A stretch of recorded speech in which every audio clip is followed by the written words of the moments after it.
ഇതര സമുദായക്കാരെ പ്രണയിച്ചതിന്റെ പേരിൽ മഹാരാഷ്ട്രയിൽ കഴിഞ്ഞ ദിവസം 20കാരനെ കൊലപ്പെടുത്തിയ സംഭവത്തിൽ 6 പേരുടെ അറസ്റ്റ് രേഖപ്പെടുത്തി. പെൺകുട്ടിയുടെ മാതാപിതാക്കളും സഹോദരന്മാരും ഉൾപ്പെടെയാണ് അറസ്റ്റിലായത്. സംസ്കാര ചടങ്ങുകൾക്കിടെ പ്രതീകാത്മകമായി പെൺകുട്ടി യുവാവിന് വിവാഹം ചെയ്തു.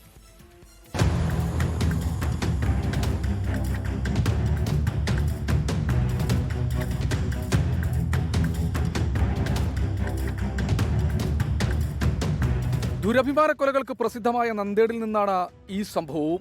നക്ഷം ടെറ്റ എന്ന 20കാരനാണ് കൊല്ലപ്പെട്ടത്. പെൺസുഹൃത്ത് ആൻസലിന്റെ വീട്ടുകാരാണ് ജാതിവെറിയിൽ കൊലപാതകം നടത്തിയത്. ആൻസലിന്റെ സഹോദരങ്ങളും സക്ഷവും കൂട്ടുകാരായിരുന്നു. പ്രണയം തിരിച്ചറിഞ്ഞതോടെയാണ് ശത്രുക്കളായത്. വിവാഹം കഴിക്കുമെന്ന് ഇരുവരും ഉറച്ചു പറഞ്ഞതോടെയാണ് കൊലപാതകം. നെഞ്ചിലേക്ക് വെടിവെക്കുകയും തല കല്ലുകൊണ്ടടിച്ച് പൊട്ടിക്കുകയും ചെയ്താണ് മരണമുറപ്പാക്കിയത്. സംസ്കാര ചടങ്ങുകൾക്കിടെ നടന്നതും നാടകീയ സംഭവങ്ങൾ. ചടങ്ങിൽ പങ്കെടുത്ത ആൻസൽ സിന്ദൂരമണിഞ്ഞ് സാക്ഷൻ ടെറ്റയെ വിവാഹം കഴിച്ചതായി പറഞ്ഞു. വിധവയായി ജീവിതകാലം യുവാവിന്റെ വീട്ടിൽ കഴിയുമെന്നും ഉറച്ചു പറഞ്ഞു. കൊലപാതകത്തിൽ ആൻസലിന്റെ സഹോദരങ്ങൾക്കൊപ്പം മാതാപിതാക്കളും അറസ്റ്റിലായി.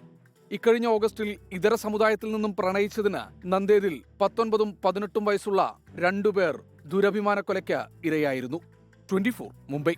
ലോകത്തെവിടെയായാലും ഏത് സമയത്തും 24 വാർത്തകളും ഓഗ്മെന്റഡ് റിയാലിറ്റി പാക്കേജുകളും എക്സ്പ്ലെയിനറുകളും വിശദമായി കാണാൻ ഞങ്ങളുടെ യൂട്യൂബ് ചാനൽ നിങ്ങൾക്ക് സബ്സ്ക്രൈബ് ചെയ്യാം.